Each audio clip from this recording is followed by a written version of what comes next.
Welcome to A Drink of Wisdom. Nathan Drinkard, I'm Jay Wise. Thanks for spending some of your time with us. As a reminder of all our listeners, we're on the Anchor app, we're on Apple Podcasts, we're on Spotify. If you're looking for us in the video format, you can find us at the A Drink of Wisdom YouTube channel. Drink, great to have you with you after your opening week of the NFL. Oh yeah, and what a opening week it was, folks.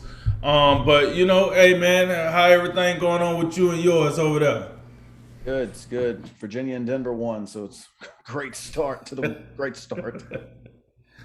Very well. Well, then y'all know what it is. It's another day, another dollar up in these streets. We got to give you what you need. We see what you don't, and we're gonna say what they want and set the plate because it's time to eat. And last but not least, let's talk some sports, baby. Let's roll, Jay. All right, this is episode 3 of season 3, where we're going to recap week 1 of the NFL. Going to put our COVID masks on down in New Orleans and recap the weekend in college football, including the Quack Attack taking down the Buckeyes. But we'll start off in Kansas City at Arrowhead Stadium, where the Cleveland Browns and Kansas City Chiefs got together, and it was the Kansas City Chiefs overcoming a 12-point first half deficit to come back and get a 33-29 victory over the Cleveland Browns. The Browns now have not won a season opener since 2004, I believe. The Browns went up 15-3. They were up 22-10 at the half. They scored touchdowns on their first 3 possessions, ran the football quite effectively. But as usual, it was Patrick Mahomes, Tyreek Hill, Travis Kelce, and company that ended up being a little too much. Browns had a couple turnovers in the second half. They also had a special teams gaffe that poor punter would like to forget quite soon. Drink, what were your takeaways from this game? Well, my first takeaway was I think the Browns might be a little more serious than Listen, they lost the game. I give them that. But I had to give kudos to the Browns for coming into Arrowhead. This game was heavily hyped. I know a lot of people say, hey, the Browns gonna get distracted, and now we're talking about them in this new light. But I thought they was impressive all the way until they needed to be impressive. But that third and fourth quarter, I mean, you can't. When you got a team down at home, you like to see a team like the Browns finish that. I thought that could have been a win that catapulted them into the next, where the Bills are at. Where those teams that's not quite the Kansas City Chiefs, but the next tier down, with those contenders. And they kind of choked it. I think the Browns kind of choked this away. No, don't get me wrong. Kansas City, we know what Kansas City do. They're the only team in the NFL that can be flat as a welcome mat in quarters 1 and 2, and then they come out here and get that thing popping. You know what I'm saying? They get that thing popping like a New Year Eve celebration. Stuff everywhere. But at the end of the day, I think the Browns let this slip away. But I would be remiss if I don't, give shout outs to a couple of Browns. For what it's worth, Baker Mayfield, he threw his 321 yards, no touchdowns, 1 interception. But I think, listen, you was winning the game with that for most of the game. Let's put it that way. You would like for him to put it in the end zone more. But when you're getting the productivity that you got from the run game like he did, I guess it's no harm, no foul if he's not throwing touchdowns. Listen, Nick Chubb, 15 carries for 83 yards. Listen, shout out to you, Big Nick. I got him on that fantasy team, and you showed out for your boy. But you got him on yours too, huh? Yes.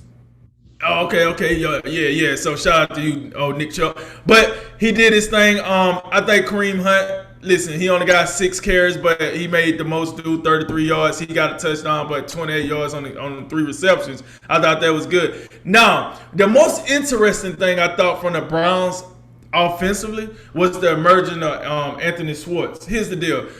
This guy was, star receiver for the Auburn Tigers, and he's a speedster. And I thought it was pretty wild how, this is his first year. So he's a rookie. And Baker Mayfield seemed to, depend on him quite a bit. He got some love out there. Listen, three receptions for 69 yards. Mind you, this is a team with Jarvis Landry and David Njoku and Austin Hooper and like it's so many guys on this team, right? And for this rookie to come and kind of marked out his role and say he's the deep threat. So all those guys I named, it was pretty clear that Anthony Schwartz was the deep threat. He went down and Baker Mayfield was looking for him.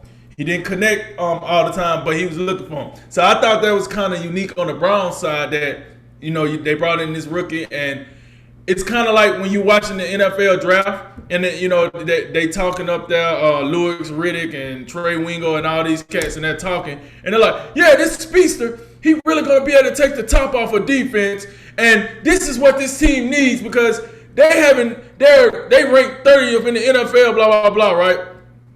And then this dude actually came in here and did exactly what they said he would do in the draft. He came in and took the top off, and that's what he did. So, that was a tidbit of the game I took away. And then for Kansas City, here's the deal. Kansas City came in here with that defense out here with that old, this how we're going to start the season, fellas. Go ahead and go get you a six-pack. We're going to chill out a little bit. We're going to let Mahomes take us to the Golden Grill until halfway through the season. That's not it. I was like a little upset with that defense. I think they could have been better. They, like I said, the Browns came out here, punched them in the mouth in like the first 2 out of 3 possessions. Like it was starting to look like it was going to get ugly. But then at some point you got to get the ball to Mahomes, and that's another thing I thought Cleveland did very well. I would be remiss is when they had the ball on the offense because they was running the ball so well, the best thing you can do to Patrick Mahomes is leave him on the sideline. And that's what you was doing. You was letting him get over there, get stiff, whatever advantage you can get. And I think Patrick Mahomes failed to get in the rhythm because of that and his porous offensive line. But I think he failed to, get in the rhythm with that. But once he got in his rhythm, you know what time it is. 3 touchdowns, no interceptions. You know what time it is. And he still had the wheels, folks. 5 carries for 18 yards, and he had a touchdown. So he did his thing. And look, Tyreek Hill, this dude just unfair. It was this one pass that I don't even know if Mahomes knew he was going to get to Tyreek Hill, to be honest with you. He kind of just like, he does his thing, spin around, whatever. Flops it up. Tyreek Hill comes from like the first row of the stands. I don't even know where he came from. Out of nowhere. I mean, it's just ridiculous. Catches the ball, make the defender look like we're going to have to lower his number on Madden pretty much. And then like he makes it look so easy out there for Patrick Mahomes. And then you get sucked in to Tyreek Hill, and then here goes Travis Kelce over the top, across the middle. And he do his thing, and listen, man. In a nutshell, I would say this. I think this game was a coming out game for the Browns if they can capitalize this to show that they can now somewhat play with the upper echelon of the conference. But it also was a game where the Chiefs said, if it ain't broke, don't fix it. We still the representatives around here. We do what we do. It might not be pretty sometimes, but it still wins games. I'm not saying it's a recipe to follow for the rest of the season, but for the first game, for your first real action of the season for both teams, it is what it is. So my biggest takeaway from the game was I think the Browns might have arrived at the upper echelon of the conference, and I think the Chiefs is the conference right now. I think Cleveland's already, based on how they played last year, established themselves as an upper echelon team in the AFC. We kind of felt this was going to be an uphill battle. I didn't see Cleveland winning this game, but I think if I was Cleveland, I'd be a little bit more disappointed when I lose this way, as opposed if the Chiefs come in and just dominate you start to finish, because they proved they got the formula. And we both know how Cleveland wants to play. Run the football, get a lead, and then Myles Garrett and company go to the quarterback. I mean, you're up 15-3, you're up 22-10.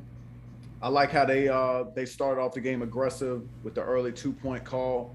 You know, when you have an offensive line that's that good with two legitimate backs, you know, I can make the argument. I don't know why they didn't run these guys more. Nick Chubb, 15 carries. Ride Nick Chubb, not just because I got him in fantasy, but in reality, this dude is making it happen. This dude is making it happen. You know, 15 for 83. I know he lost a fumble in the second half, but they just, you know, they just couldn't sustain it. And you know as well as I do, it's a, you know, you prone to, against Patrick Mahomes, you lose either way. You can't be behind because your quarterback isn't as good as he is. But you can't get a big enough lead because nobody can come back like Patrick Mahomes. So you got to look at the go pull the old Houston Texan divisional round tape where they go up 24-0, and then in a flash they up by 17 or whatever it was. You know, I think they scored like 28 points in one quarter in that game.